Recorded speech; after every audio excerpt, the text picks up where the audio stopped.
And is it 8 p.m. also in Mogadishu? Alex?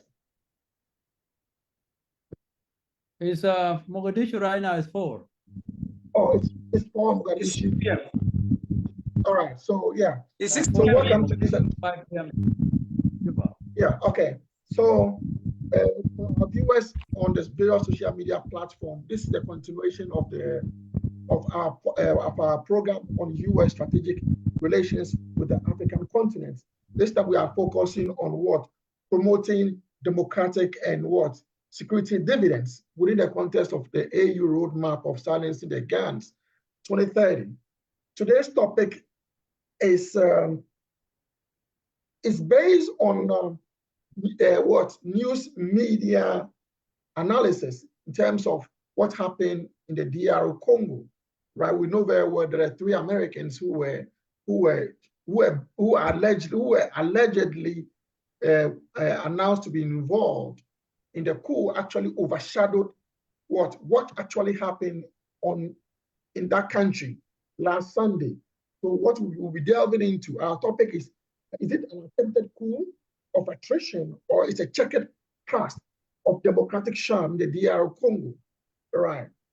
What you are trying to do is that what is the coup more or less reducing the strength or effectiveness of the president, or is it because Congo as a country, since, let's say from 1997, after Mobutu was taken out and Laurent Kabila came in, they have not taken pragmatic steps, right, to democratize society, to be able to move towards a process of democratic consolidation.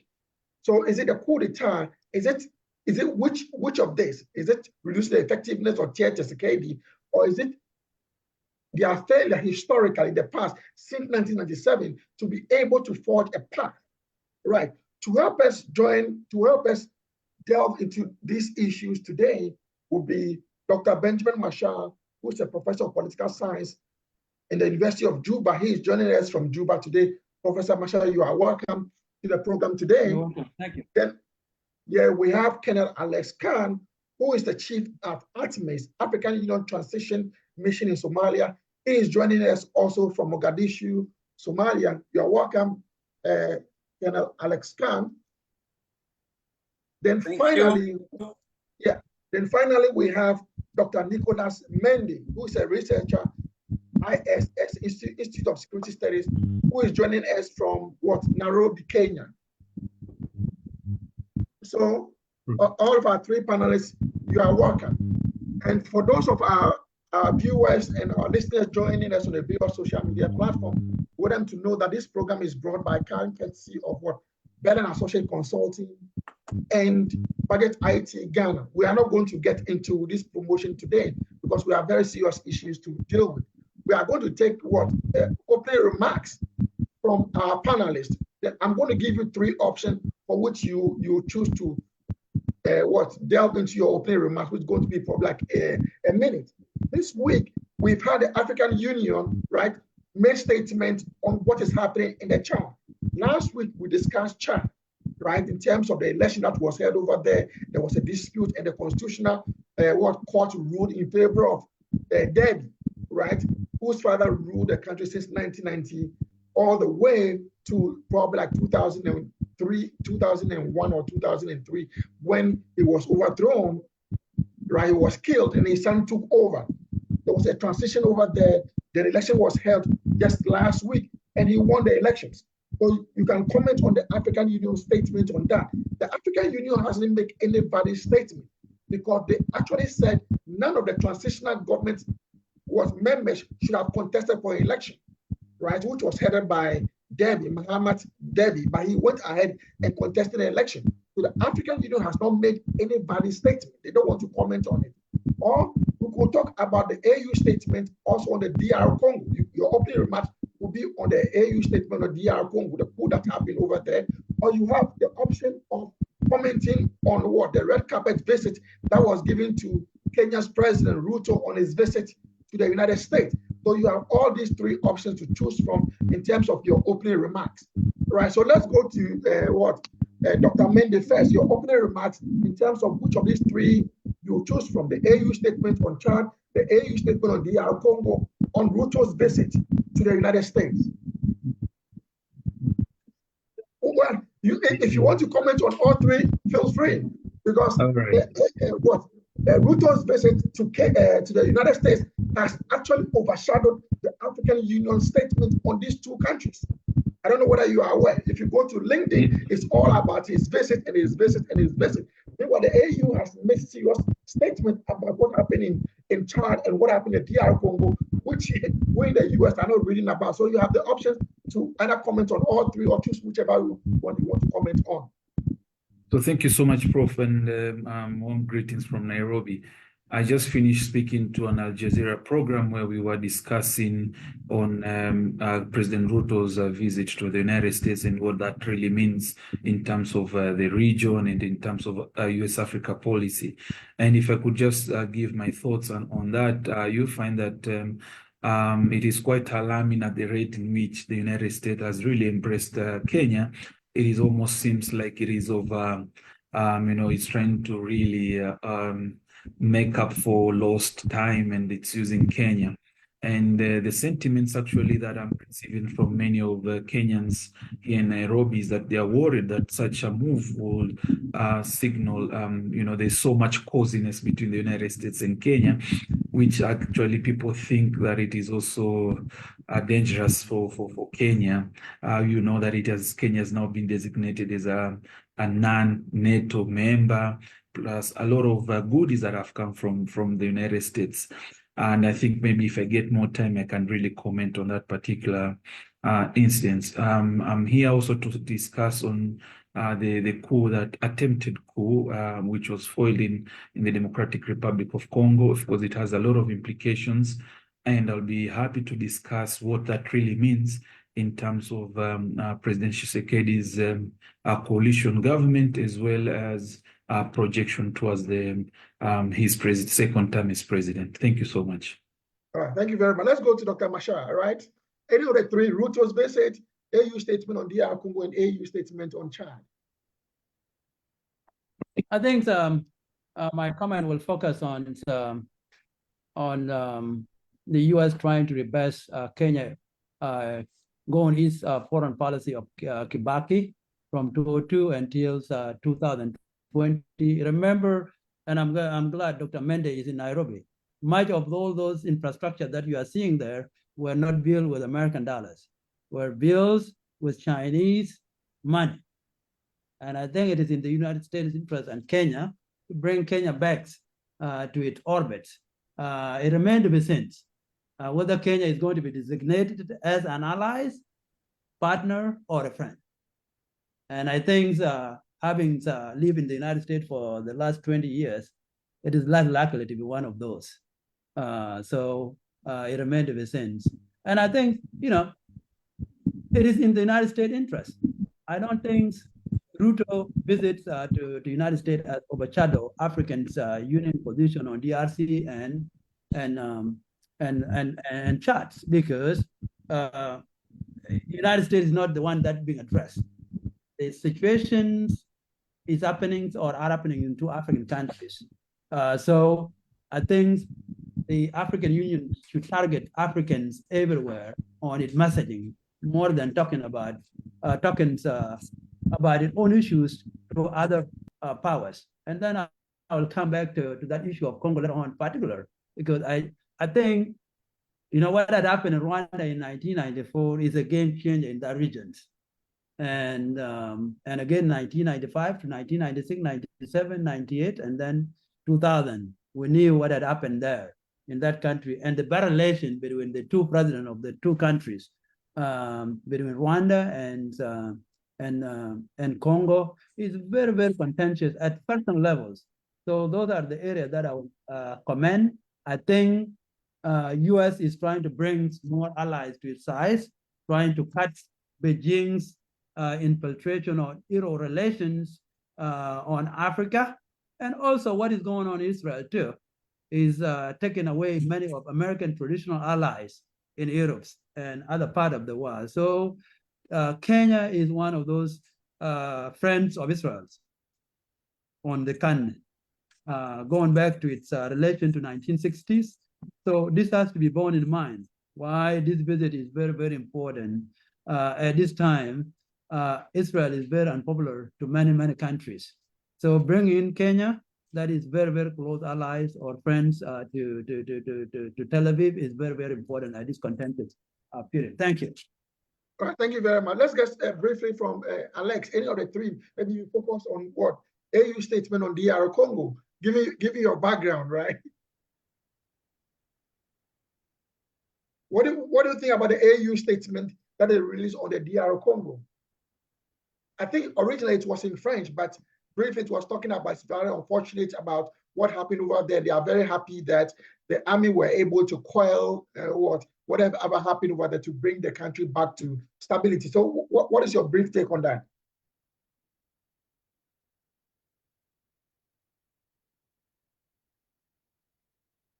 Alex, can you hear me? Can you hear me? Yeah. I'm asking, what is your brief take on the AU statement on the coup that happened in the DR Congo? Okay, thank you very much, and good evening to everyone, and greetings from Mogadishu. I want to stress that everything I'm going to say as far as this program is concerned is my personal opinion and not the institution I work for or the Ghana Armed Forces. Okay, so for AU statement on the DRC, we shouldn't be surprised because unlike Mali, Guinea, Niger, this time it didn't work. So it appears we are all happy. So I think that is why they said it's good, they've been able to repair whatever happened. But since we have time to talk more on that whole incident, I'll just leave it here. Okay. Thank you. Sure. All right. Thank you very, very much. All right. So like I said, let's go back to the discussions now, right? We all know that earlier report was showing that there were 3 Americans in the alleged coup d'etat, right? So most of the news were overshadowed by these 3 Americans. We didn't actually get the substance of what actually happened. But let me come to you.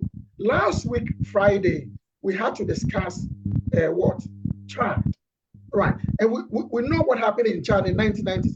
We're talking about a democracy, what Samuel Huntington describes as a third way of democracy that swept across the African continent in the early 1990s, right? Even though Chad, we had Idris Deby took over in the 1990s, he did not take steps to actually democratize the society that was in Chad, right? For almost 20-something years that he ruled, he had to rule with an iron fist. So the society itself was not democratized. When we talk about democracy, we are not talking about the elites, we are talking about democratizing society itself. And we know when he died, his son took over. Now let's try to do the same thing with DR Congo. After Mobutu was taken out, Laurent Kabila took over. Laurent Kabila also did not take steps to actually democratize the society. So what we are experiencing now in terms of the coup d'etat, is it a reflection of the leaders' lack of appetite to democratize their own countries? That is for me. So let's go to Dr. Machar.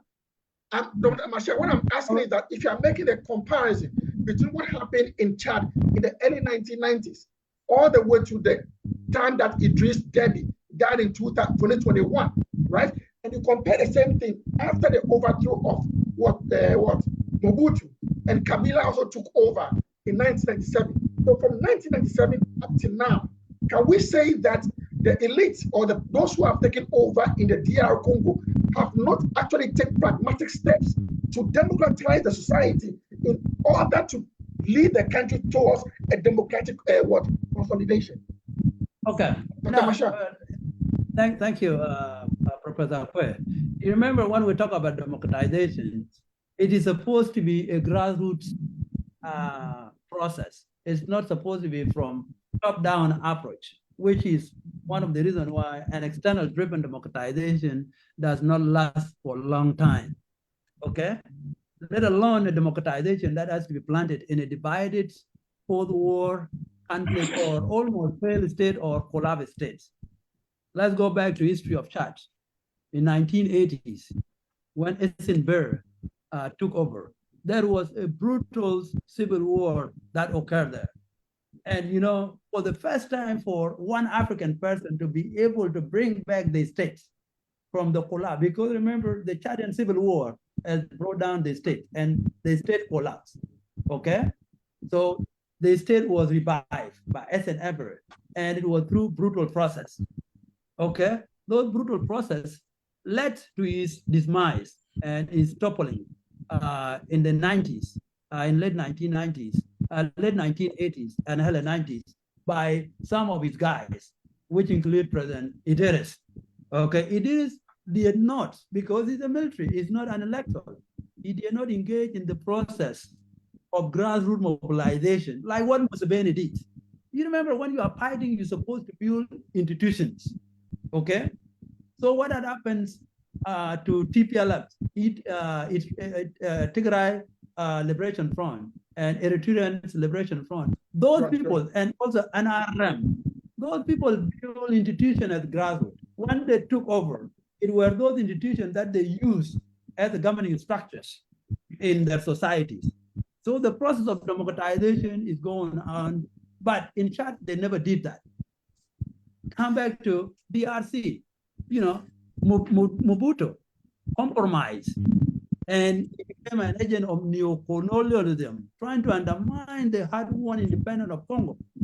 And one of the things that Mobutu did was to destroy all the infrastructure, including governing infrastructures. So Mobutu was governing the country for more than 20 years or 30 years. So why would you expect his toppling in 1997-98 would actually revive the society? It is a traumatized society, a society that was not functioning, to say the least. The body has been traumatized. So you need Africa to take long times to be able to recover and be able to discover itself, whether it even exists. But remember, during the French Revolution, the revolution in 1789 in France, it was not done by French themselves. It were the Germans who were dissatisfied, the English who were dissatisfied, and living under monarchy, were the one who came to France and fought to get rid of Louis XIV. Africans have not actually reached that stage yet, okay? Until we become conscious, really, really conscious, and say to ourselves, we do not like the way that we are governed right now. If there is anything in one country, we must join the fight so that we get rid of it, and then we leave the country to the intellectual to be able to restructure it in a way that the rest of the people from African countries are okay with that. That stage has not happened. The reason why democratization is taking shape a little bit in Kenya is because of the domestics agitation that were done by Kenyans themselves in the 90s against the Moi regimes, and the repeal of Section 2 of the Kenyan Constitution in 1989 to allow multipartism, okay? The taking away of one-party state. So the Kenyans themselves were the ones who put themselves online against the Kenyan police state, against the Kenyan security state, okay, until the Kenyan state opened up. And then you see there were up and down. It was because the reason why Moi kept winning in 1997, 1992, 1997 was because of the divided opposition. When the opposition actually trying to lower the ego toward each other, they were able to come together and choose one person. And that one person was Kibaki. And he defeated Moi and picks young Kenyatta, okay? Of course, we saw it. It is a trial and error in Kenya. In 2007, almost things fall apart there. And the Kenyans got up and they learned from their own mistakes. And they recrafted a new constitution. And out of that constitution right now, you are seeing if you are losing, you go to court, which is very, very important. This is the process of democratizing the society rather than the states. You only contain the state using institutions, even in America. You are now seeing what is going on. The democratization, the thing that Charles Tilly talked about. Actually, America is a little bit democratizing. It is not redemocratizing, but it's actually regressing forward. Because if the sitting president can actually allow his DJO department to prosecute his opponent, that is, to me, that's not a good picture of democratization. So it is a process, and it will take processes in Africa. Even if we are so frustrated and we want to get things done, no. The democracy in America, the democracy in the UK took a lot of trial and error.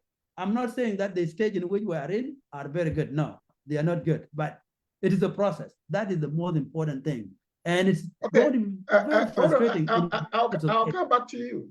I'll come back to with respect to the elections, because we know that after the elections, the opposition parties, despite the irregularities, chose not to go to the court, to the constitutional court, because for them, the constitutional court is more or less in the arms of the president. But let's come to you, Dr. Mendy. Right?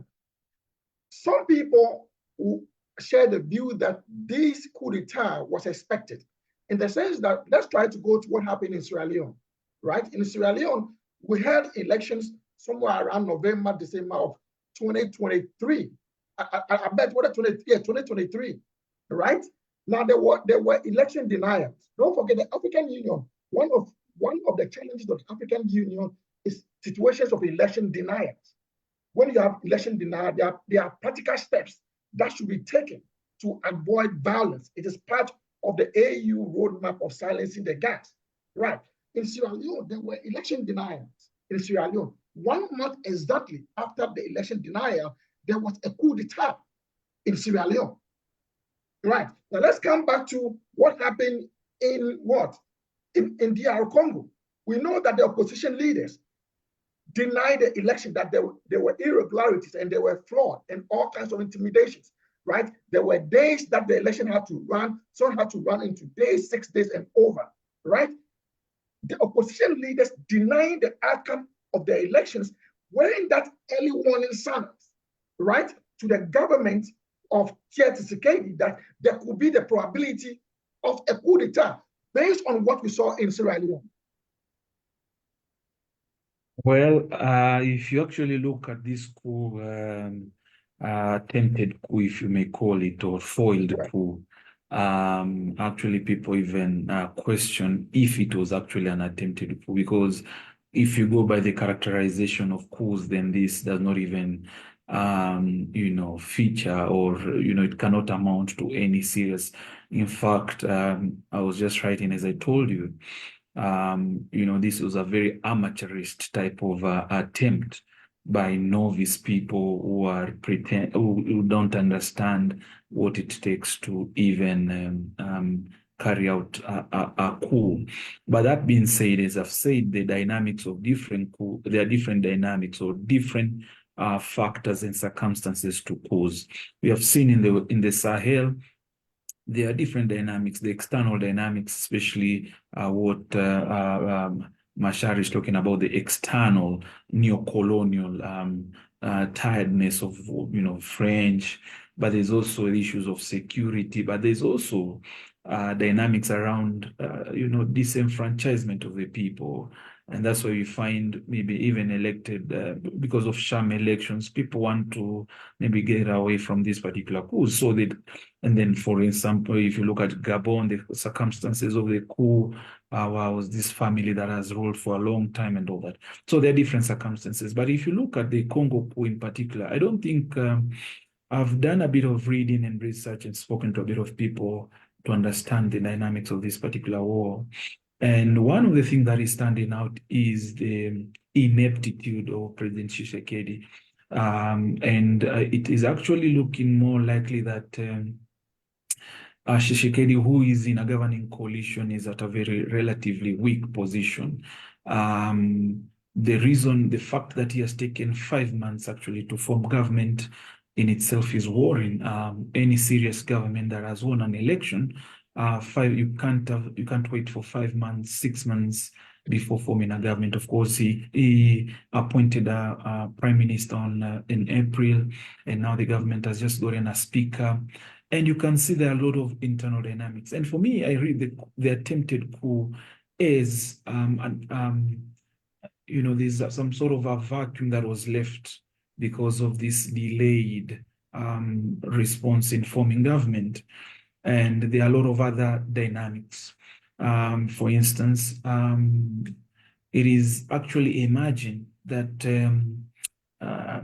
one of the Tshisekedi's trusted lieutenants, that is John Shibangu, could have actually sanctioned the coup to his to Christian Malanga. And if you also look at the circumstances at which Malanga was quickly eliminated, but other guys were, spared, it also raises a bit of doubt. And of course, there's the issue of Americans, which is also raising. But if you look at the profile of these guys, these are mostly thugs. But you can see that it is there is some level of internal dissatisfaction, which brews such sentiments. And people in the likes of Christian Malanga were disgruntled, was lived in the United States, and many people are angry about the regime, could take advantage. So there are those dynamics to that particular coup, attempted coup, which was almost a very amateurist type of coup. But again, you also ask yourself, and this is a question that many people are asking, even if it is a very amateurish coup, they were able to go all the way to the presidential palace, which again points to some sort of security laxity and all that. And remember the circumstances that led to this particular coup. On the Saturday, there was supposed to be an election on the National Assembly to elect a speaker. Then it was suspended. And by this time, of course, we know that President Tshisekedi was actually in neighboring Congo Brazzaville. So there are a number of if you really like to connect the dots, there are interesting, interesting telltale signs about what this particular coup or attempted coup was all about. But also, I also thought of bringing up this. If you look at the broadcast of Christian Malanga, and he did a Facebook live together with his son and other very novice soldiers or military men, you could see some sort of symbols, which again are very, go by the title of our discussion today, how that the past shapes the present. You saw the Zairean flag that is associated with President Mobutu, and for us who read issues such as symbols, it's very important because of nationalism, for instance. Is it that they're reminiscing the glory days or the past about that, Mobutu really nationalized most of Congo's resources, which are seen to be going to the West. So there are also a number of things that I really imagine, which I'm really hoping to discuss, also to hear what our colleagues in the panel have to say. Thank you very much. All right, so you raised a lot of issues, right, in terms of ineptitude, right? If you look at the elections itself, right, we have almost 477 parliamentary seats. The coalition won 450.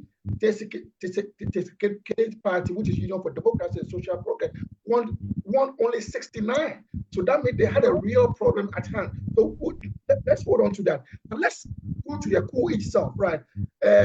Alex has made so many trips, right, to the DR Congo. So he has some understanding of the way the Congo military is, right? So Alex, can you explain to us, right, based on your expertise and knowledge about the Congolese military, and how possible could Christian Malanga have assets, be able to break in to do a live video in the presidential palace? Can you explain to us the professionalism and what could be the nitty-gritty in terms of how he was able to break through? Can you explain to us? Okay, thank you very much. I would have been surprised if this coup had succeeded. And again, I wouldn't have been surprised if it had, okay, so the way it happened, I'm also not surprised. The Congolese army, as some of us know, is not that professional. And it's because the country has been at war all these years. Of course, you have to deliberately plan and execute the professionalism of your armed forces. And the country has not had that space, that time, that resources to do that. So you can have a commander far away somewhere. He's there like the president. Sometimes he uses the military under him the way he wants. Because sometimes for a long time, they have not even been paid. So they do things as if it's an independent military or armed forces. So regarding training, there's a huge deficit in terms of equipment. There's deficit also. And again, from the time the senior Kabila came to the junior one, up to now, no deliberate effort has been made to do that. Sometimes it's because of the fear of, okay, if I prepare them, if I open their eyes, as we say in the Ghanaian context, they will organize war and come to Kinshasa and push us out. So let's leave them the way they are. Let them enjoy what they can enjoy. Let us also be in Kinshasa and enjoy what we can enjoy. That is what I saw during my trips to the country. The fact that they were able to go all the way to the presidential palace, that we should not be surprised because of this element of they've lived in America, they are American citizens. The way the soldiers are handled, if anybody wants to bribe them, especially, or give them all the promises that, hey, this is the plan we have. If it works, you are going to be here, you are going to have all that and that and that and that. I think if that was what was done, I don't have any information to that effect, then getting access to the presidential palace should not be a surprise. We can bribe you, we can give you all the promises, and that will also allow us to have that access. The issue of immaturity on the part of Malanga and his group, of course, Malanga has not had any serious, he exited as a captain. So militarily, he's not there. He is not mature up to that level. Politically, yes, maybe he's done politics all these years. But militarily, because he left as a very young officer, that experience is not there. And why I'm saying I wouldn't have been surprised if it has what was that.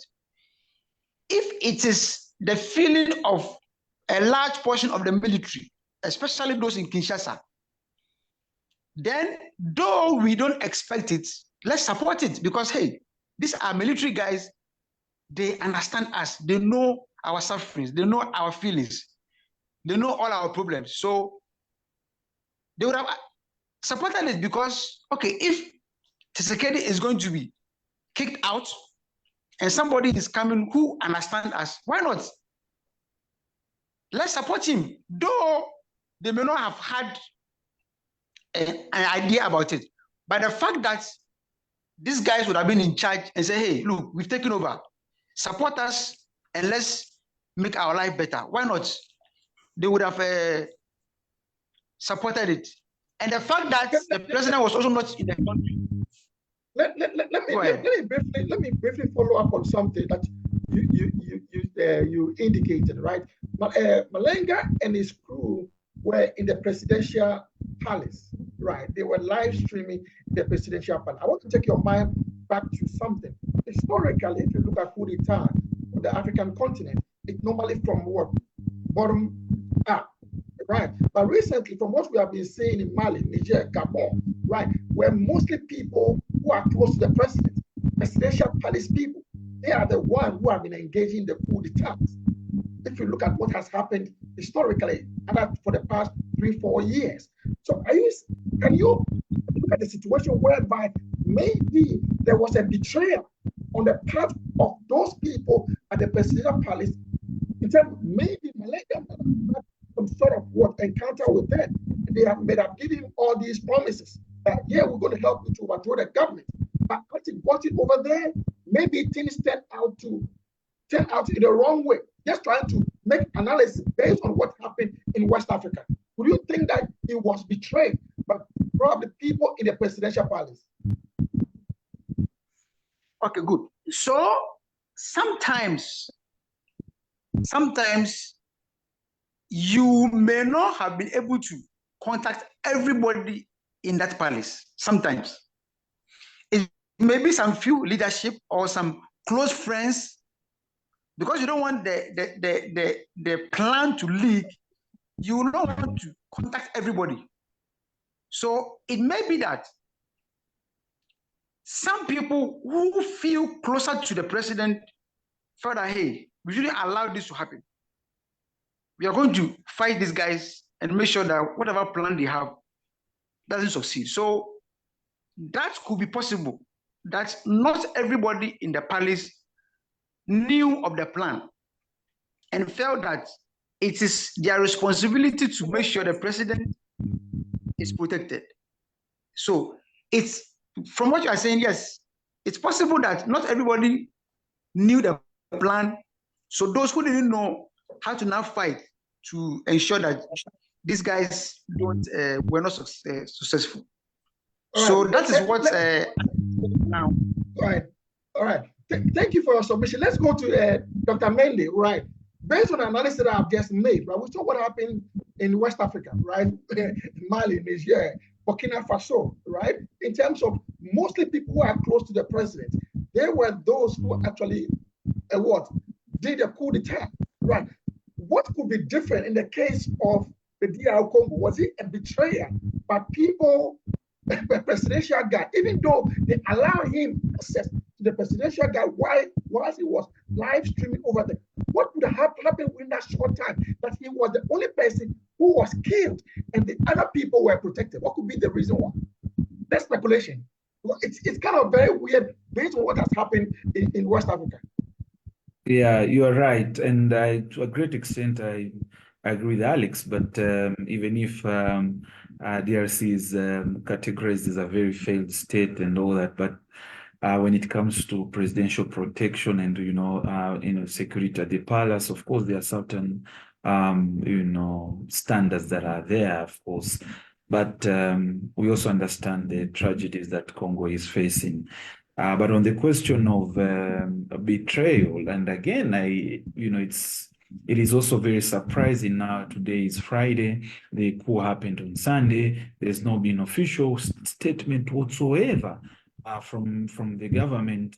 Most governments always come up and give an official version or their take. Of course, we saw the spokesman of the army, Kenge, saying that they had foiled the coup. But of course, we would want, and this is what I'm talking about, the ineptitude, or it is very worrying that such a government is not giving any official statement 5 days after the particular conflict.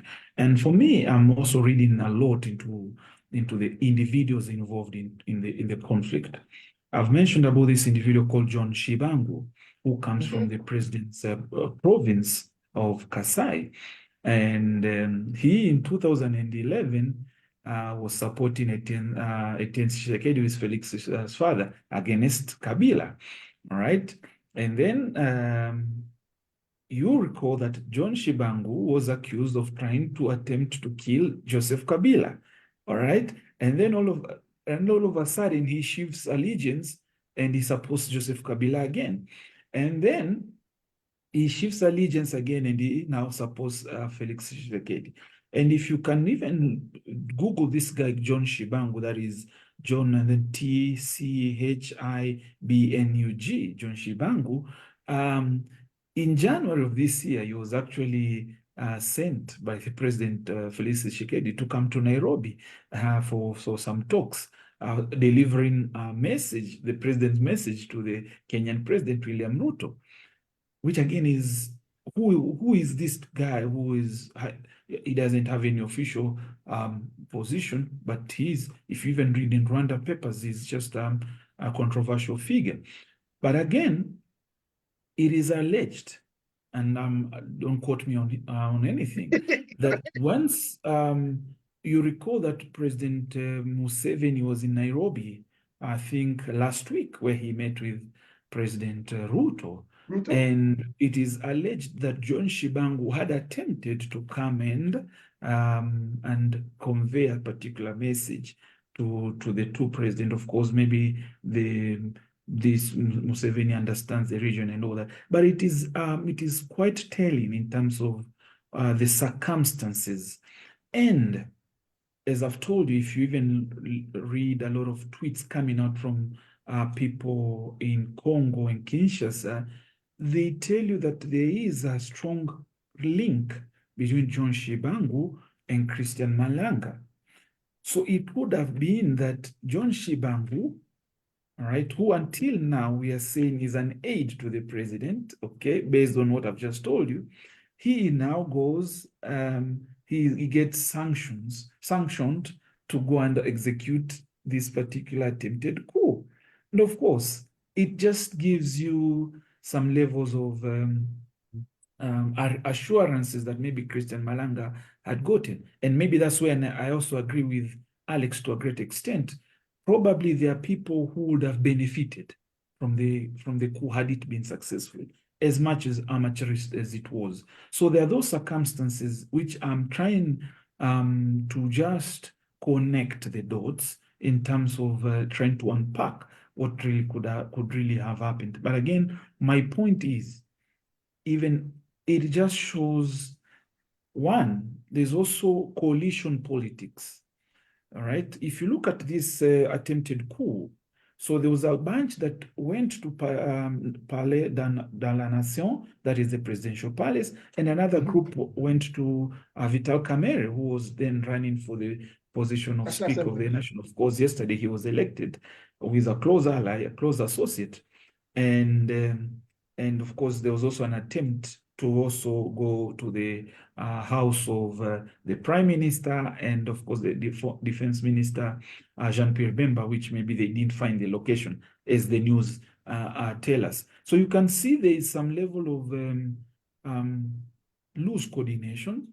But another point that I also thought I should mention, there have been also rumors that President Tshisekedi might be thinking about a third term, and Vital Kamerhe, who is now going to be the second in command because he heads the National Assembly, has presidential ambition. So there are those also coalition dynamics which also really tell us the circumstances of the coup. I will be willing to also speak more when my other colleagues have also spoken. Thank you. All right, thank you. Let's come back to Dr. Masha. Do you want to say something briefly about the coup, right? In terms of the dynamics, what happened in West Africa and what happened in DR Congo, right? Because in West Africa, we saw the inner circle, the presidential, the people, military officers, they were those who engaged in the coup d'etat, attempted the coup d'etat.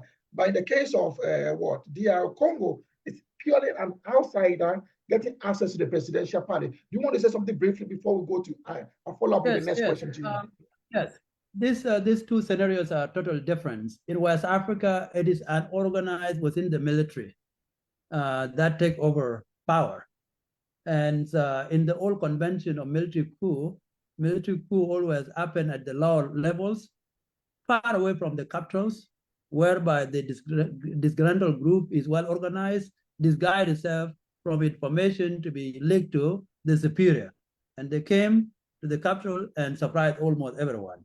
So the West African coup actually defied that logic as well, because it started from within the army, well organized, even to some extent within the palace. Okay? And the anger, also, the West African coup are very popular because they are supported by the population. It is actually population internal driven coup. Okay? Against what they see as a neocolonialism with some few elites such as Compaoré. Okay? When it comes to Congo, I have this theory, Congo, South Sudan, Central African Republic, Chad, North Sudan, all these poorly governed and less institutionalized societies have created an idea anyone can actually take on can take over the power. This is what had happened in Congo with this Christian guy. Yes, because all the governance models have been disregarded, and the society has been extremely patronized to the point that everyone become a clientele. You either become a beggar or a thief, and no one is clean. So in this context, this is what we are seeing in the Congo. Someone calls Christian Malenga from the United States. I think if what had happened in Haiti did not happen, I don't think whether you would have done it. I don't think whether you would have done it. Because when I was looking at it, it was a classic example of bringing the Colombians to Haiti with some gangs, local gangs, that are dissatisfied with the direction in which Haiti was going on at that time. And this is not to say that Yin Moshe Jamnaz, was not doing the good thing. Actually, the president was doing something better, comparable to what Hariri was doing. And when the governments are trying to be institutionalized and entrenched in Haiti always for the interest of the majority of Asians, the external powers will begin to topple the regimes. This is not to say that the Congo way was the best way. Chequered has one advantage. He's the son of Antoine Chequered. It's like the Kenyatta, okay? So it's popular across Africa. But it is very different from the West African one. It is a patronage model gone wild, whereby any member of the society, because they have seen it, so and so who was with us does not any have formal education, does not even have a formal process of rising up through a well-regarded institution, is now so and so in the government and is very wealthy. Okay? Hand to mouth again. It's not because serving the society is what is actually influencing our African statement. It is actually what you can do for yourself and you become a big man syndrome. So I think it is a poor governance models that is actually being used by the local dissatisfied boys. That's one hand. Some of the people in the region who are not very happy with Chequered could actually use those thugs to team up with some of these kingmakers like say, Chabango. Okay, he can actually be a go-to man. He can even, if he did not get something from Kabila, not Kabila, Chequered as he want, he can even switch allegiance back to Kabila and research in his own network, you know. And you know, Kabila is very good with the boys in Kigali, especially those of Jim Karabeg, the guy who was, yes, yeah. Those people are still in charge. This is not to say that Rwanda has any problem, but if you look I wanted at to ask Machar a question. Yeah. Yes, last year we also saw an alleged attempted coup in South Sudan, and then the president was also away, and then he sacked the police chief. Can we draw some sort of comparisons? Correct. Oh, absolutely. Historically, Nkrumah was thrown while he was traveling to Hanoi. So it's an African reality. Obote was overthrown while he was in Singapore. So, and Gawan was overthrown while he was attending the OAU meeting in Kampala. Okay, so there are so many parallels to be drawn there. So the case of South Sudan is a case in a point, because in South Sudan, the appeasement of rebellion had watered down what the government is supposed to be look like. So anyone, and had actually given everyone an appetite to want, because the old man, which means the old man in this case is not Kir or Chequered or Kagame or Museveni. The old man is the government. The government is too old enough and too weak, to the point that anyone can attempt to just push it down. Okay? So there are a lot of similarities.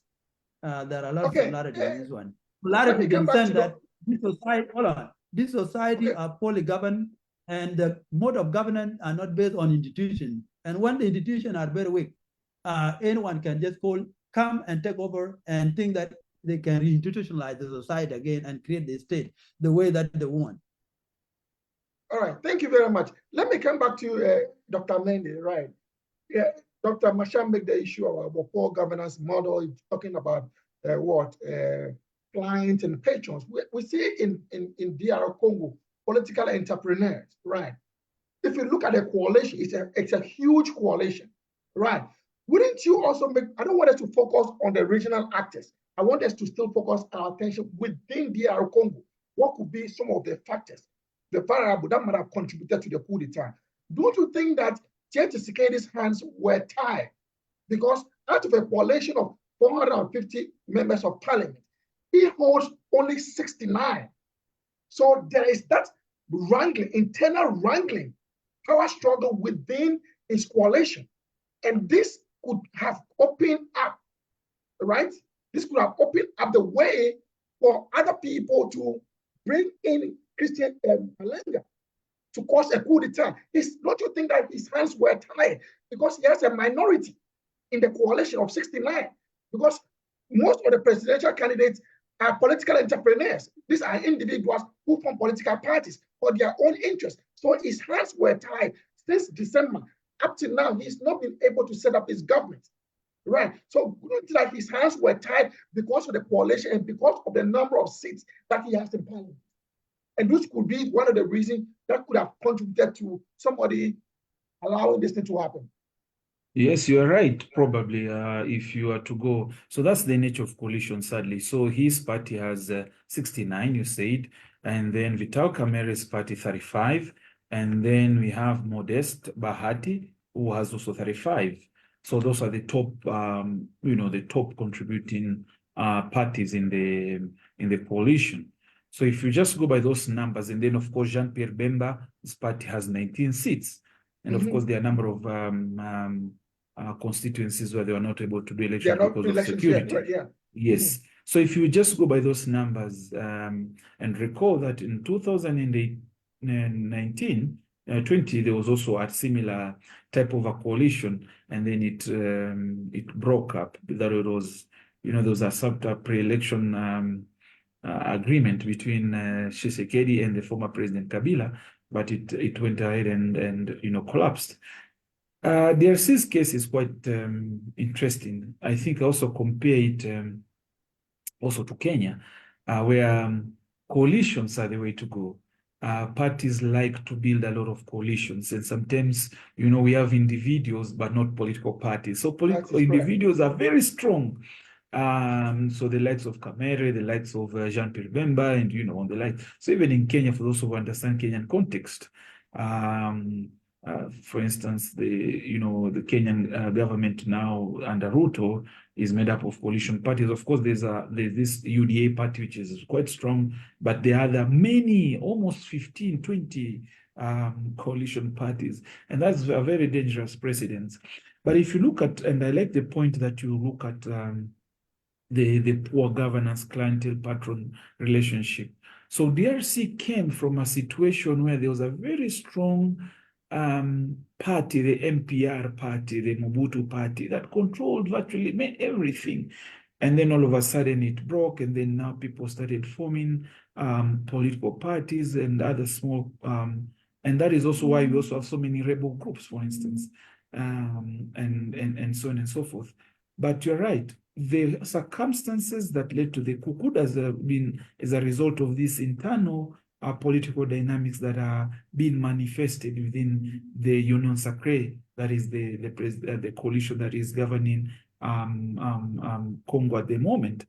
And probably it can continue, and it also puts Tshisekedi in a very precarious position. He might not call the shots because he knows that he relies on this. But again, based on this nature of politics, he will also be seeking to win other allies in the event these other guys go. But you can see, Prof, just look at it in terms of numbers. So you say you won an election 73%, okay? Your coalition has won 90% of the vote, but you still cannot form government. Again, there is a problem there. Probably it is also a problem. It is the shamness of the election that we also, because it was a very chaotic, disorganized election.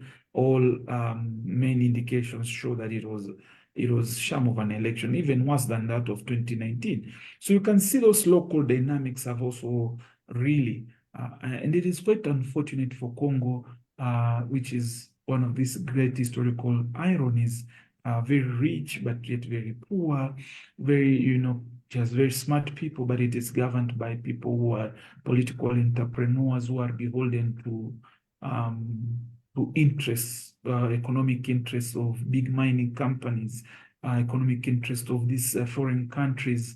If you read now, Israel is also coming in, Lebanon, the United States, France, Belgium, all these factors really.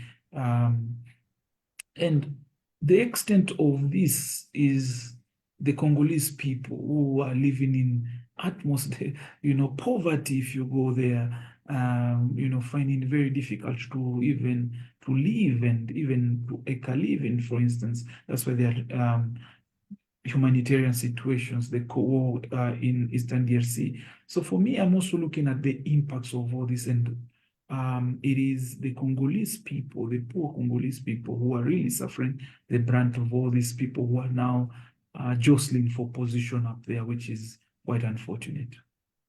Okay. Alex, are you here? I want us to talk briefly before we go to Dr. Machar. Right. Now, in your statement, Alex, you were making the argument that the Congolese army is not professionals, right? So maybe the recruitment process, we don't have highly people who are professional being recruited into the army. Does it mean that, okay, if you watch the video, right after Malenga was killed, you saw people were run up on the streets, right? On the street of Kinshasa, some of them were beaten and things like that. Does it mean that the death of Malenga, right, brings everything down to calm? There will be some sort of calmness, right? Is that the kind of message that, okay, Malenga is dead, everything is going to be restored back to its normalcy? Is that what happens in situations whereby you have soldiers who are unprofessionals?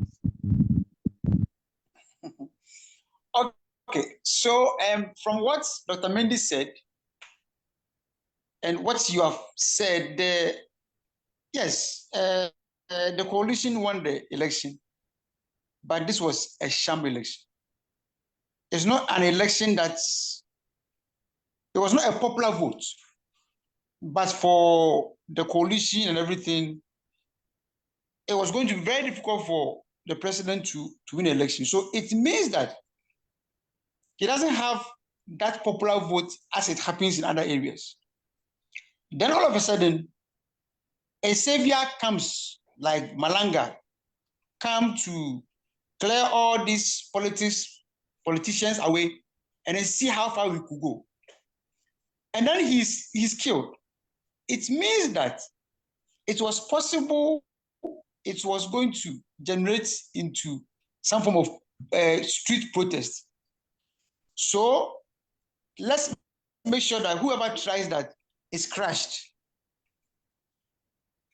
Now, even in professional armies, once there's coup d'etat and we have succeeded in killing the leader, we have to do everything to make sure that we stabilize the situation.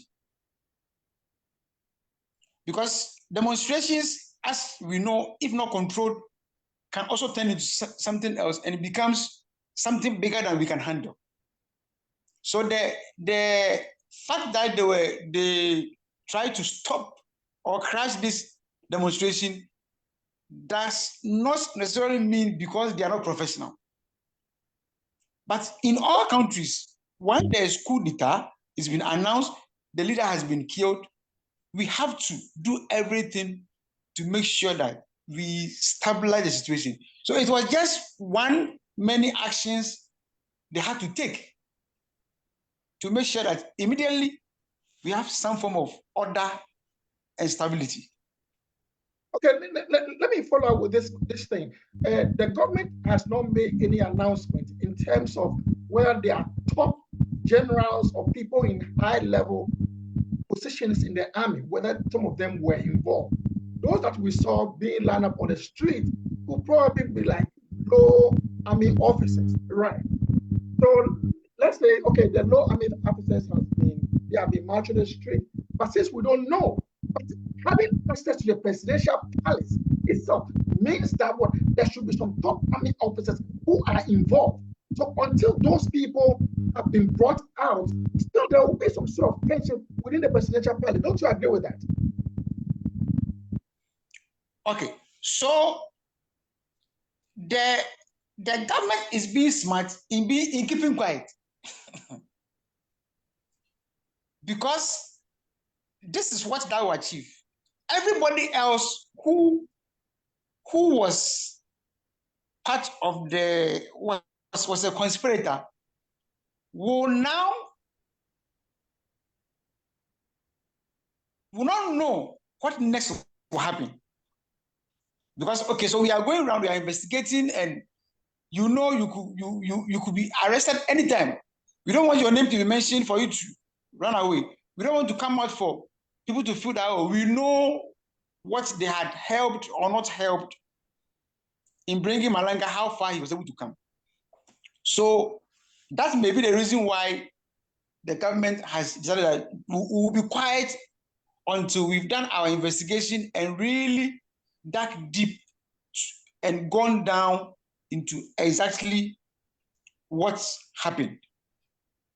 Good. So, right, so you're saying that the government is doing this on purpose, right? It's possible. In many cases, when the coup d'etat happens, in some countries, the top generals are arrested and killed. Correct. Especially if it's a bottom-up coup. Because the young ones who might have staged the coup want to have that authority. So the generals, they have known not to work for their welfare. They are arrested and killed. In some cases, they are left to continue either they are forcefully retired or they are left to continue to do their job.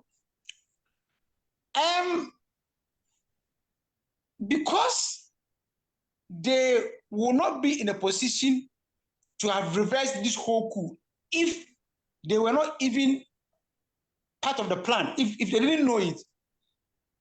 It's most likely that if this coup had succeeded, once they are going to be allowed to continue to do their military job, why not? They will not have come out openly to resist if it is not their job. Because it is somebody's job to protect the president. That person could be a colonel or any rank that the president would have decided. So as for some generals who may be involved in the coup, it's always possible, and sometimes it is also not the case. That's what I can say to that. Thank you very much. Let's go to Dr. Mendy, right? You were shaking your head about something that Alex said. What do you want to comment on?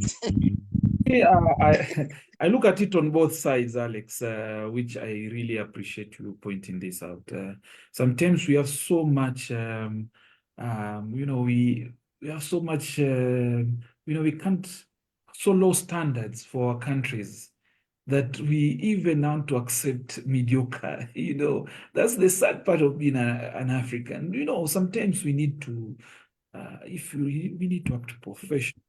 This is something that's happened. Of course, silence is not bad, but come on, this is something that is threatening the security of the country. I think by being silent is also being complicit. That is also on the one hand, which again, in my own honest opinion, is that in Africa, we have tended to accept mediocrity and to the point that we don't want to ask tough questions and all these things. That being said, but I'm also thinking about this another way. There is also a wave countries trying to take advantage of such situations. For instance, Russia, what it has done in the Sahel. So there is some sort of vacuum that is being left, or when this crisis happen, then Russia gives support, this very covert support and all that. That's a very dangerous precedent, especially if you are really wanting to talk about countries to democratize and I'm just using Mashar's words, democratizing the country in terms of institutions, and of course moving away from this state of countries that are almost banana republics. We need to have some sort of proper organization for our countries. And these are the moments where we have to call this as it is. Keeping quiet, I think, incomplete or showing ineptitude. It might look like a tactic, but again, it just reinforces this belief that, we expect very little from our governments. That was my point. All right, let's come to Dr. Mashana. Let's look at the regional actors now, right? In terms of EAC and SADC.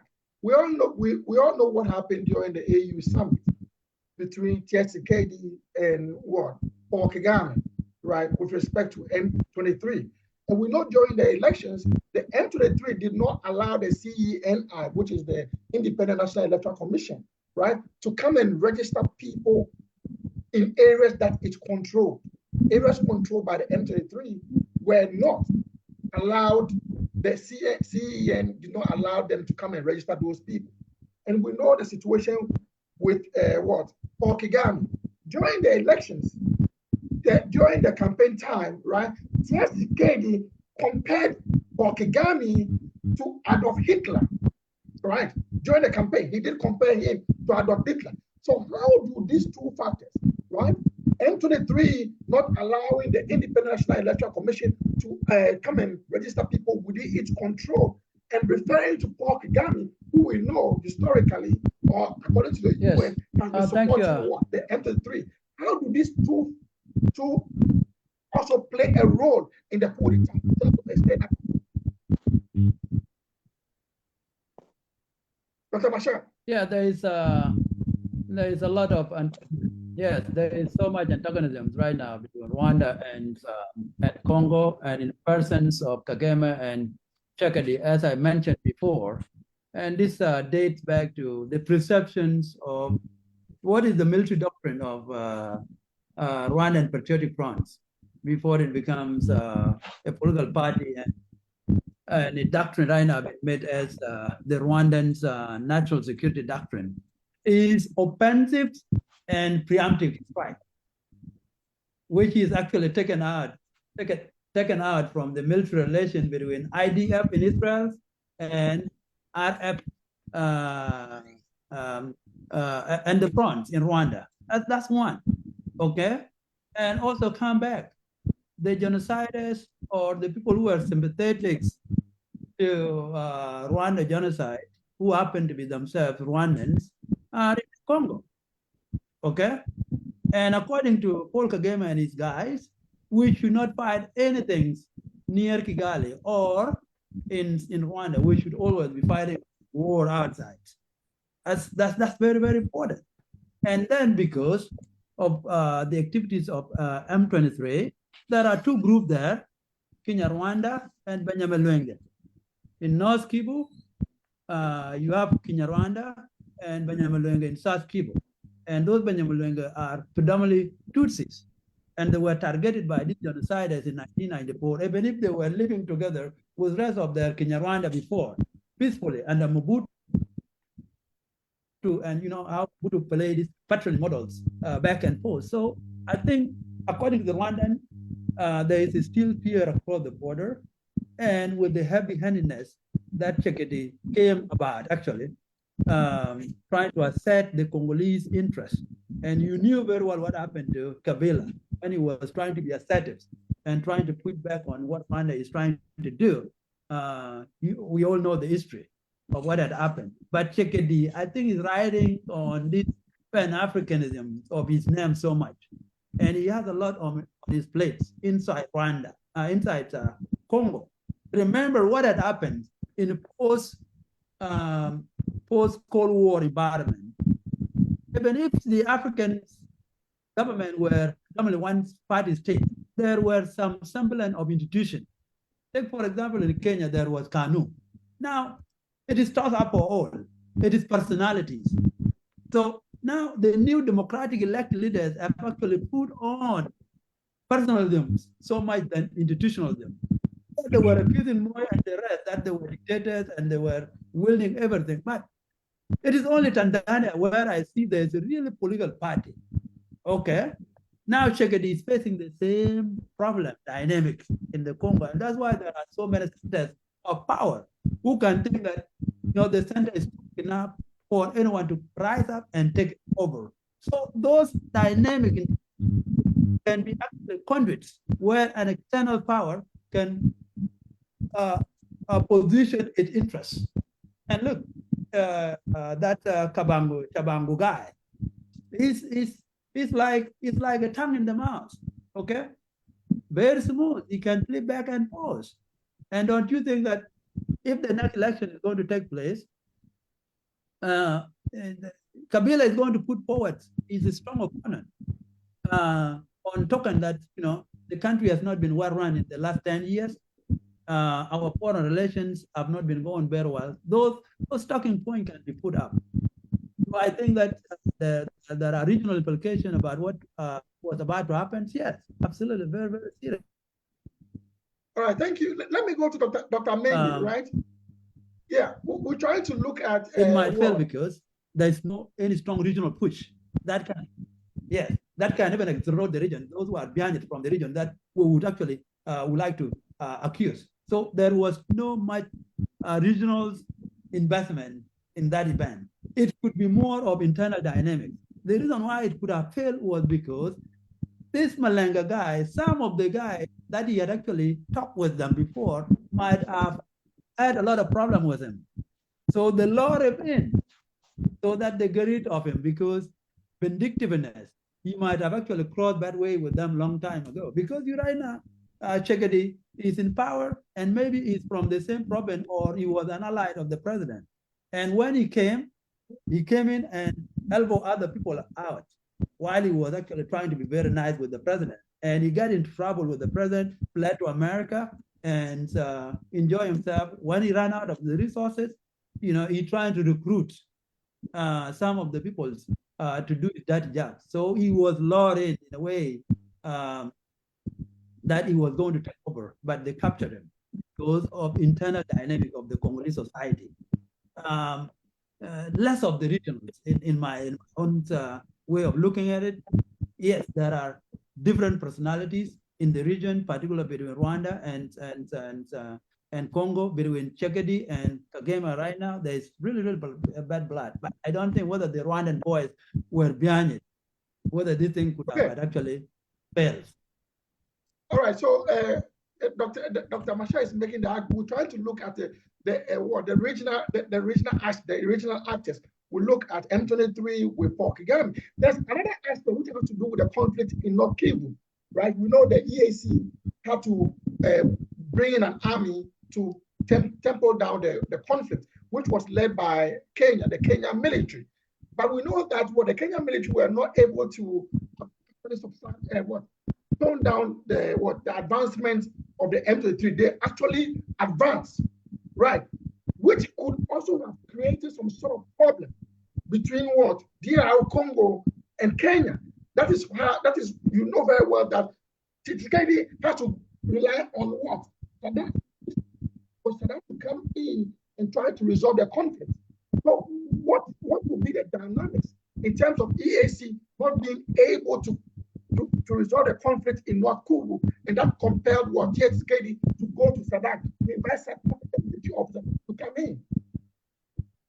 Well, if I could come back to the question that you asked about regional dynamics as I build up on what the implications are for the region, of course, there are already voices that point to Washington and Kigali within the coalition.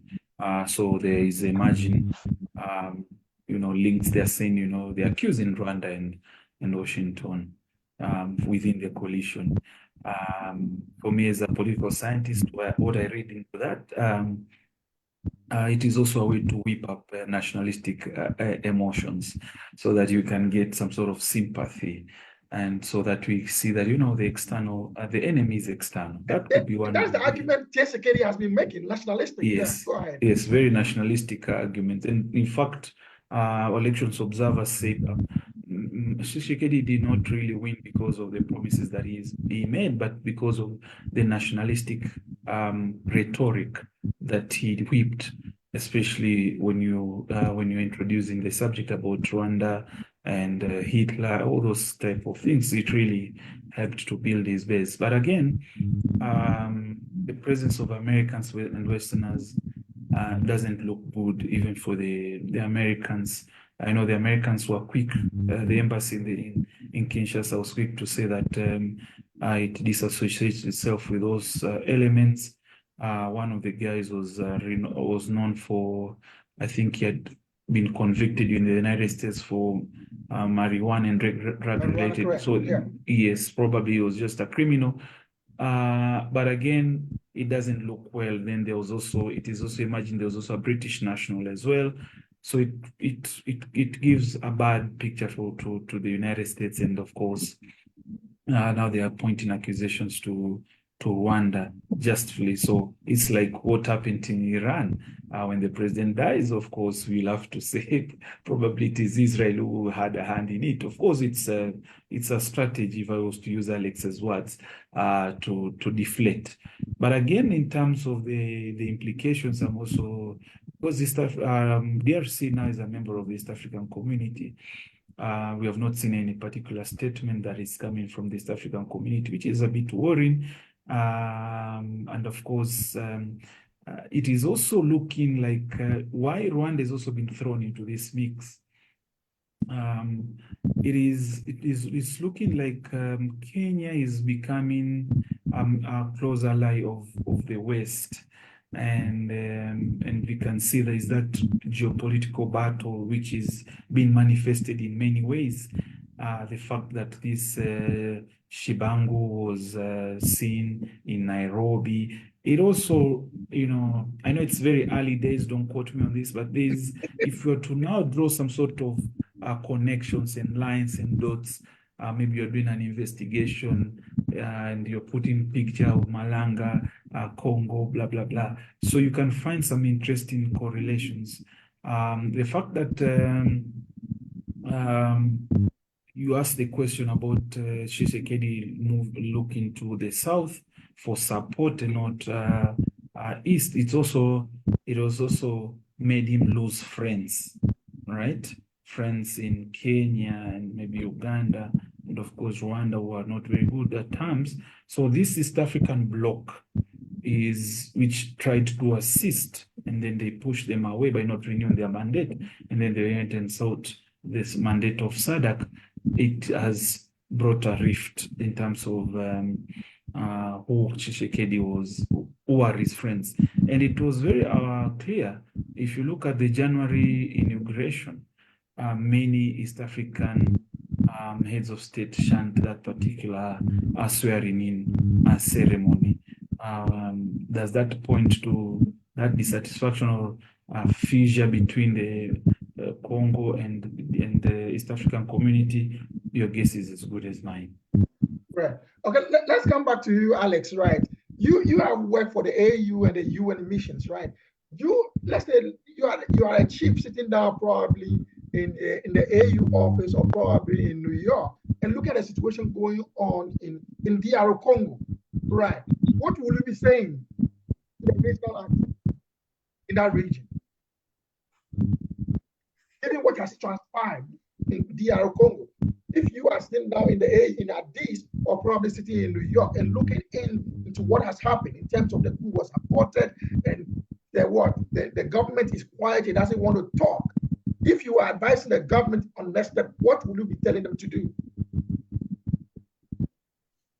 Because we don't want to have we don't want to have another AU mission to the DR Congo.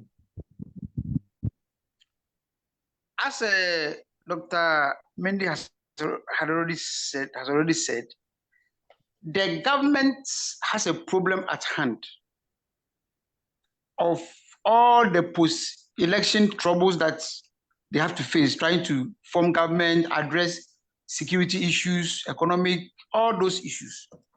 So, one, let's find out what exactly happened. Because it takes a lot for soldiers to want to overthrow a government. Sometimes we are too sure we are going to succeed. Sometimes let's do it and see whether we get a support. Now, when politically, socially, economically, that support is there, as we saw in Guinea, then we can be sure that, look, once this happens, the civil population will go to the streets and jubilate because there's a new era, more or less.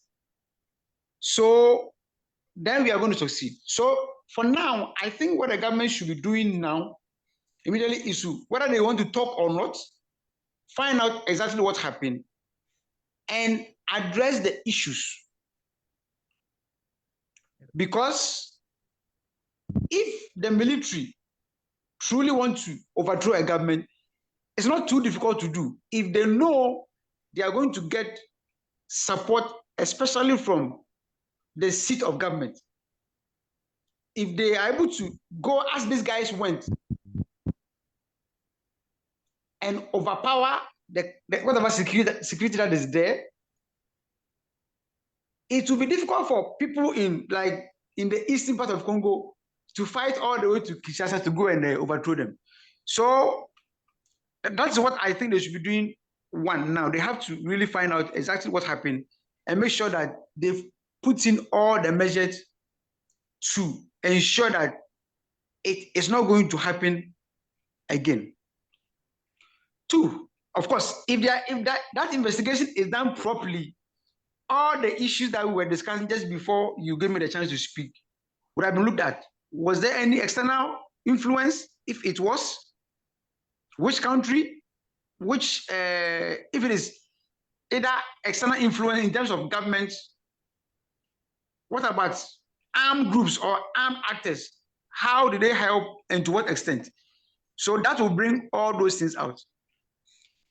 Again, immediately, whatever differences that these coalitions they have to sit together and make sure that there is a government, because you can only start addressing the economic issues, especially, or the infighting and the differences. Make sure the aggrieved people are happy when you have government. So they have to put their house in order, make sure that there's a government in place, and start addressing economic issues that will, at least people must feel that, yes, the election was not perfect, but the government is taking steps to address our concerns. That is also one thing I think they have to look at. And then the issue of security. We know all the challenges, especially in the east with the M23 and all other armed groups. Then, thirdly, they have to start addressing issues of security. We know it's that difficult. It's going to take a long time. But again, the security forces, and specifically the military, should be seen to be supported in terms of logistics, especially, so that all these armed groups, there could be some peace process that they have to follow to make sure they bring them to the negotiation table, or if they have to be crushed, which, if you ask me, I will not recommend, because M23 was known to have been defeated some years ago, but they are back. But if politically they have been involved in the governing process of the country, I think they wouldn't have come the way they have come. So these are some of the things I think they should look at. All right, thank you very much. Let me come to Dr. Machar, right? So now we know that what Tshisekedi has a coalition problem that he is dealing with. How does the Katanga issue, the oil-rich region, complicate situation for him? Repeat that again. He's having problem building the government out of a coalition. Okay. Right. How does the oil-rich region of Kenya complicates things for him since he did not win that part of the region? Well, you know, in 2011, when I first came to the Sudan before it was divided into two countries, North and the South, I went to the border, the Congolese and the Sudanese border. And what I saw on the other side of the Congolese border was just a mind-boggling. International corporation doing mining, each with its own army. Okay, it's like a Wild West. And this is one of the things that we have actually, thank you for actually bringing that thing up. This issue of resources and the international actors, transnational corporation doing mining, could they also be behind this? Yes. Could they also be behind this? You go to Cabinda on the other side. I was teaching a course international relations in Michigan at Saginaw Valley in 2009. And you know, there was the basic international introductory to IR, that big book by, you know, this guy who teaches at the University of South Carolina. And he had a picture of oil corporation, Chevron, in Cabinda. They have made big pens that no one can actually enter. And on the top of the pen, they want to prevent those Africans who are so determined to jump over the pens. And yet they landmined the pens up there.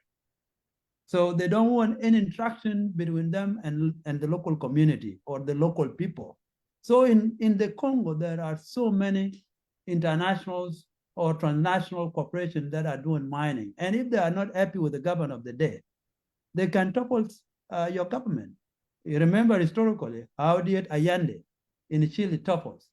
It was TNT, another corporation. So this is not actually very different. If the Congolese state want to reassess controls over its minerals so that they are done in a rightful way, then those who are used to get them cheaply will actually mobilize the wrong guys, the bad guys, the mediocres, to be able to take on the new Kaiser or the new Tsar. In this person is the personality of the president of the Republic of Democratic Republic of the Congo. So it cannot be ruled out. That's one. The dissatisfaction of so many domestic constituencies.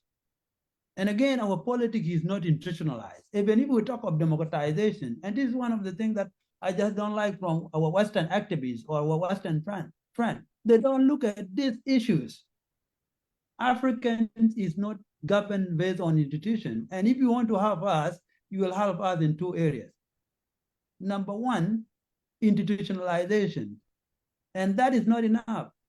We are in the state of state formation in many African countries, and these countries are multi-ethnics, okay? So how do you bring them together?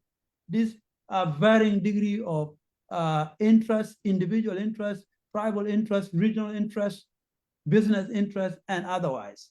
How do you bring them together? It's like the Democratic Party in the United States. You're trying to actually pour this hot yogurt into these panels, okay? And there are so many things that you are pouring down there. They will create a gridlock if you are not very, very careful. And the reason why it works better in the United States, America is well governed with a strong economic institution, political institution, and social institution. If you lose in one, it does not mean that you lose in others.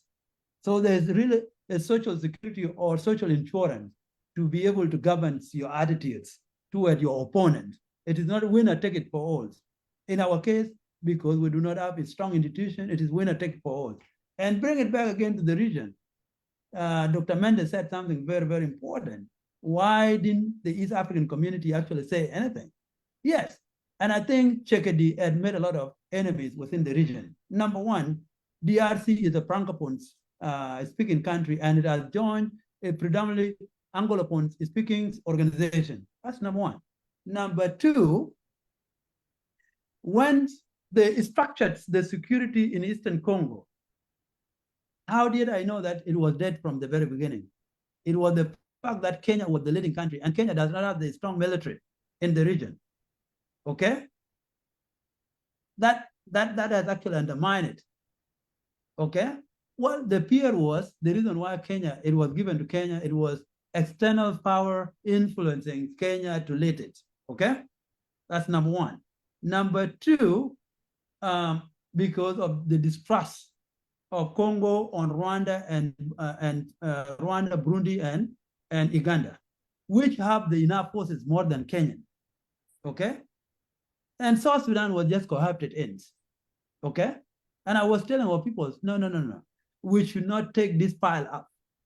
We should actually study the rivalry in the Great Lake regions among the Francophone African countries. There is too much enmities.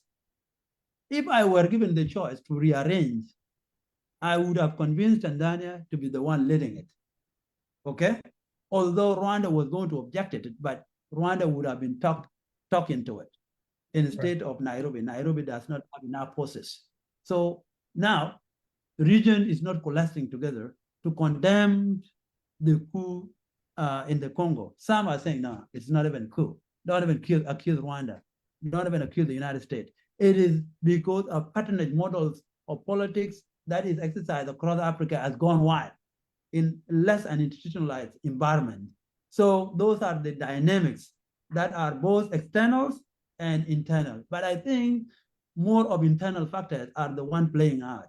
Even if we have the usual suspicious suspect like Rwanda or Burundi to accuse, we have to have tangible evidence that show that they are actually the one fueling the situation.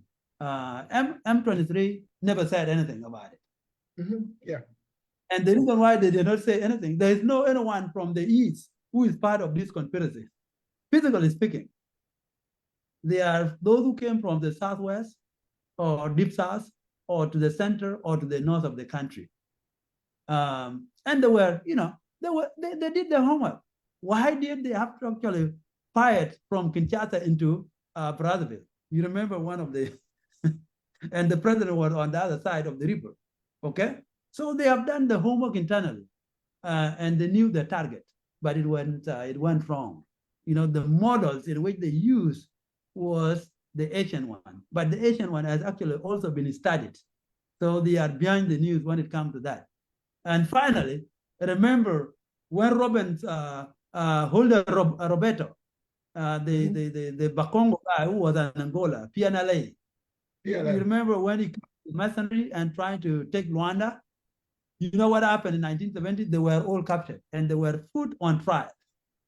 And I think those boys have not learned that history from the regional dynamic when you want to bring in the mercenary to come and do your work. They fail in Angola and they also fail in the DRC. So we will see what will happen security-wise. Thank you very much. Let me come to Dr. Mende, right? You initially said the 3 Americans that were allegedly involved in this doesn't make it look good on the Americans. And the U.S. ambassador to DR Congo issued a statement right away, right? We were talking about the Katanga issue, how Katanga complicates the whole situation. Now, one of the Americans said he had a license. He was there in DR Congo to mine, right? Doesn't that in itself raise a lot of issues? Because the coalition itself is so complicated. Then you have the Katanga also be an issue. And now you have an American who is also saying that he has a license to come and mine in the country. Doesn't this whole thing, it makes America look very bad in this whole thing as an external force, which is more or less involved in this thing? Yes, you're right. It makes America look bad, especially on issues to do with minerals and its interests across across Congo. But I was lucky last year. I spent a bit of time in Lubumbashi, that's the Katanga area, and I could see the level of external influence. So we bought this Ethiopian airline full of Chinese, for example, to the point that the announcements are made in Chinese. That tells you the level of amount of Chinese who are in Katanga. And there's also worry that that the Chinese interests are overtaking America. And probably you might want to connect that, but I'm just speculating. In my previous, when I was just speaking, I hope you can be able to see me. Something has happened. Yeah, go ahead. Okay. We can hear you. So I'm saying that I was speaking to Al Jazeera and we were talking about issues to do with why America has chosen Kenya for this particular interest. So you find America is trying to make up for lost time, and probably that could also have some sort of connections and all that. We saw the use of, there are very many, what do you call it? There are many ways in which countries influence. They are covert and very overt. And you have seen that with the Russians, for instance, with the Wagner Group, or now they have rebranded to the Africa Corps. So you find that probably the Americans also using other tactics. I'm not pretending this, but the fact that they were quickly able to denounce or to say that they are, they're not in any way involved is also questionable, but it also looks a little bit bad. Again, it emerged 2 days or 3 days after the coup, attempted coup. There was also a British citizen. So we see that there are a lot of layers into this conflict, which, if you're looking at it from, what I'm quoting by Machar, very neo-colonial aspects. There are many interests. The son of Christian Malanga, I'm told he had, is it a Trump cape or something like that, and all that. It has a lot of layers of dynamics and interests. If you ask me, I was just reading the East African newspaper. Israel is becoming a more and more, getting into mining issues in Congo. So we have all those interests, which sadly we cannot. They are there. They are there. So it's not like something it's been hidden. So it's quite interesting, if you ask me. All right. So I think time is fast spent. Let me ask you the last question, a concluding part for you to give your closing remarks. We saw what happened in West Africa when presidential soldiers started taking over government in that region. We saw some changes happening in Rwanda. Rwanda had to change some of its military officers. The same thing also happened in Uganda. Same thing happened in Rwanda. South Sudan. Now, given what has happened in Congo now, what is going to be the overall impact on the armies in some of these countries, right? Because we saw what happened in West Africa and they started making changes. What do you think will happen going forward? Knowing very well that a mercenary could be brought from the US, we'll have some network and connection with people in the military to take over the presidential palace. What do you think will be happening in the region as a whole? As your closing remarks, Alex, if you are there, what do you think is going to happen with the militaries in that region going forward? My line went off. Can you come back again? I said, what happened when you saw the coup d'etat that took place in West Africa, right? Right after it took place, you saw military changes in Rwanda, Uganda, and Kenya, right? They started changing some of their military officers. Now that we've seen an attempted coup in DR Congo, what do you think is going to be the overall impact on the military? Are there going to be changes along the line in some of in the region? Or it's like, okay, you know what? This is a relocation. Nothing is going to happen. What do you think should be happening going forward based on what is happening in DR Congo? Okay, so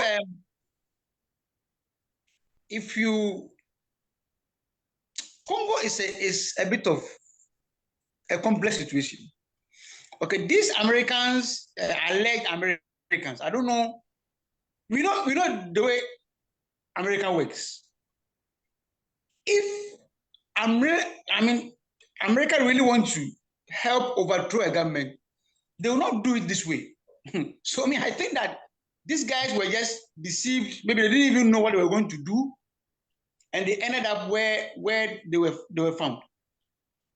Okay, now let's go to what we can see happening in other countries.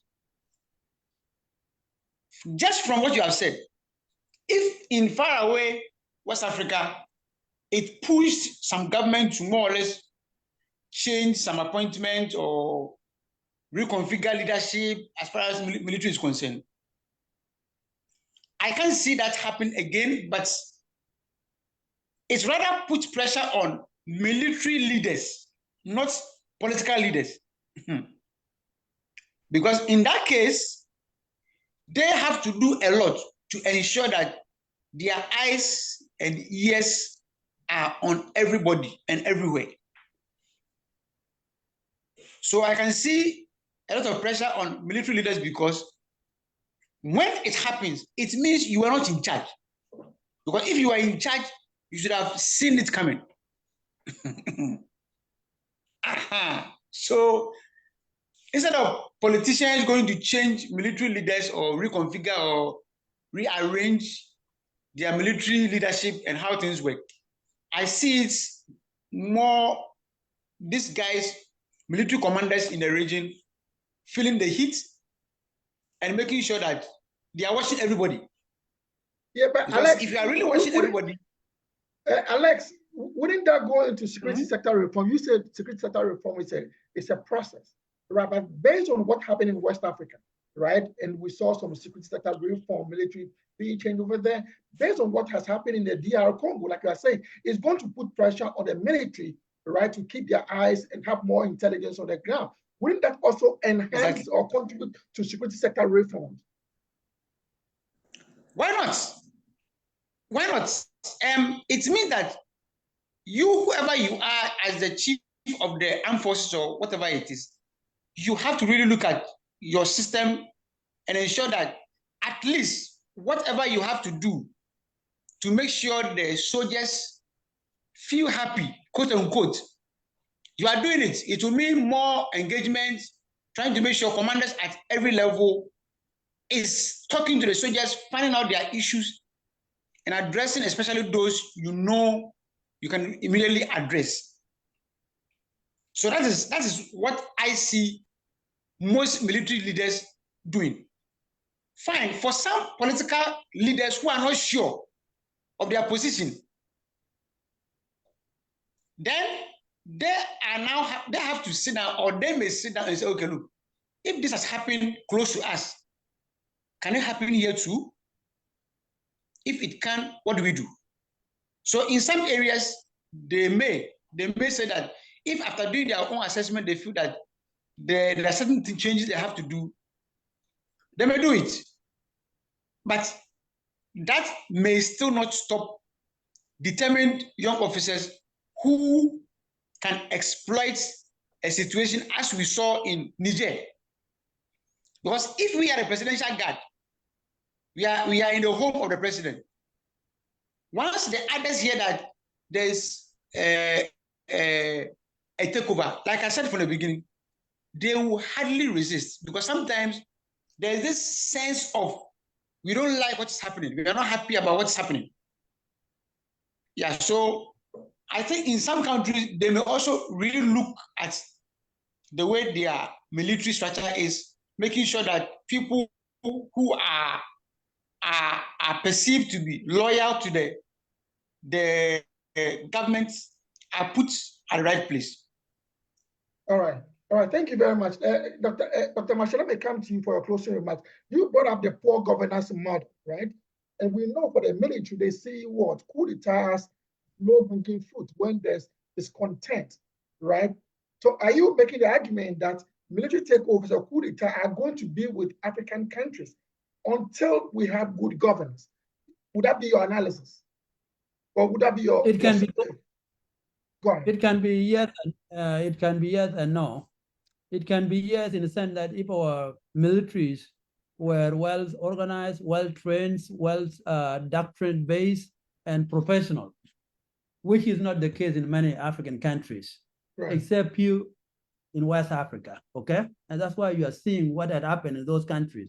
There was a bit of professionalization in the army of Burkina Faso. That date back to 1980s, to 1970s, when those of Sankara took over.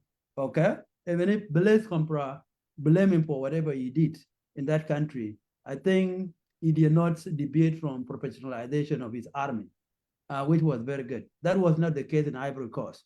Okay, so it can be, yes, if there's really training, professionalism, and doctrines, the military doctrines. It can also be no. In cases like South Sudan, DRC Congo, North Sudan right now, there's not an army, okay? For you to think of army to be a force of goods and trying to foster governance, like what we see in Egypt, Turkey, and other Middle Eastern countries, especially Egypt and Turkey, whereby they have enshrined in their constitution, in case the political class is unable to govern the country, the army is required. It is the duty of the army to take over. Okay, that thing has been enshrined there because they know, they are aware of the professionalism of the army. This is not the case with so many African countries. But the wake-up call should be for those who want to do reforms and be apostle of stability, is for us to make sure that we professionalize every aspect of our institution. That's number one. It's not an army alone.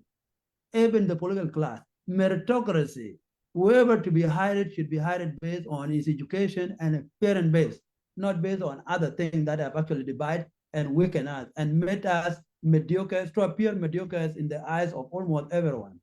To go in the language of Ali Madrui, Africans are not brutalized, not beaten so much, but they are the most humiliated one. And that humiliation came from what he referred as organizational incompetence of African societies, African state, African government. So if we want to actually readdress this problem, we must actually go back to meritocracy of our society. That's number two. And start with stability. And stability will be able to address security. And security will be able to actually address the issue of food problem. Yeah. Number one, what is causing instability in most of African countries is the problem of food. You and I are well aware, especially those of us who have lived in America. The issue of food, hand to mouth, has once been addressed, once for all. No one should be left behind. That's why I always give an example. A homeless American can actually debate with whoever who is the president of the United States at given time as two equal citizens, because the homeless American does not have to go and beg Biden or Trump. He will have a self-confidence, okay? That self-confidence has not yet been provided by our political leaders on the continent. And then you will actually talk of public health and housing. Look, why should Africans still be living in huts in 21st century? And after that, you will do reintegration through road systems. What Professor Adebayo was advising African leaders during OAU time. And Mobutu was one of those people who was so pained by his approach. And he called him to Kinshasa. And they went to Gabolete, Mobutu's hometown. And Mobutu was asking, Professor, why do you want the rebel to topple me? Ah, well, the process that you are actually providing to build road system in the continent and DRC will make the rebels come to Kinshasa on time. What Mobutu did not know, the same road would make it very easy for him, would make it easy for him, for his army to go to those places on time and repel the rebellion. Okay, and then you'll come to education. What type of education do we want as Africans? Do we want the colonial armchair education? That has been actually a source of insecurity, incompetency, humiliation of Africans all over the world, because we cannot be able to understand our issue, identify, address, and articulate them very well. So we need to ask ourselves what type of model of education that we need for the continent, so that we readdress and rearrange all these problems that we are going through, including the army. The army should not be in the driving seat when it comes to governance. And also the civilian should not be actually the one who are failing and then go to the army, that is tribalized army, and bring them to come and resolve their own problem, because the army are not trained to be governors, to be bankers, to be financiers, to be engineers. They are trained actually to fight, not domestic war, but foreign war in many cases, because only one time we had the Civil War in America. And since that, there has not been any other civil war. The U.S. has been fighting in war of empire across the world, not inside the United States. So that's how I would conclude it. Thank you. All right, thank you very much. Dr. Mende, you have the last word, right? Based on what has happened in the DR Congo, you think that is going to lead to serious security sector reform and governance in the region as a whole? Well, in both East Africa and Southern Africa, yeah. First of all, I have to commend Dr. Mashal's points, which are very excellent in terms of what ails the continent. The problem of food and, of course, the problem of governance. He has really outlined it very well, to be honest. The question that you have asked on what the impacts of this would be, of course, it will be on many fronts. Internally, there could be a possibility where President Tshisekedi would want to really consolidate his power in very autocratic ways, especially now that he has faced some sort of threat. And this is equal, as has happened in many other African states, for example. So there could be that possibility of we are seeing other countries could also be following suit. And of course, the impact will be both internal and external. All right, thank you very much. Right, so let me take the time to thank Dr. Benjamin Mashal, who joined us from Juba, Alex Khan Kennel, who joined us from Mogadishu, and Dr. Mende, who joined us all the way from Nairobi, Kenya. On this note, we come to the end of another Sankofa African webinar. We hope to see you next week, Friday. I have a second section with Dr. Fiwo, right, on South African election. Tomorrow is South African election. So we'll be doing a brief analysis of the South African election that we did originally somewhere in December. We'll continue with that analysis in an hour's time. On this note, I say, enjoy the rest of your weekend and hope to see you next week on another section of Sankofa African series. And goodbye. Thank you so much. Thank you so much, Prof. Thank you.